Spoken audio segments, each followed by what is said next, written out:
Lorsque les ondes sonores atteignent l'oreille, elles sont recueillies par l'oreille externe en forme d'entonnoir et canalisées vers l'oreille moyenne.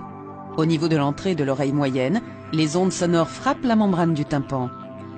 Les vibrations résultantes se déplacent alors dans l'oreille moyenne et l'oreille interne remplie de liquide, où elles sont converties en signaux envoyés vers l'encéphale. Dans le but de tester l'audition d'une personne, un audiologiste ou un spécialiste de l'audition va effectuer une série de tests auditifs. De nos jours, on effectue ces tests en utilisant une combinaison d'un équipement électronique et d'un diapason. Un diapason est un instrument en forme de fourche fait en aluminium ou en métal et qui émet une note lorsqu'il est frappé d'un coup sec. Le test auditif utilisant un diapason est appelé épreuve de Rhine. Lors de ce test, on frappe d'un coup sec le diapason et on le maintient près de l'oreille mais sans toucher la tête.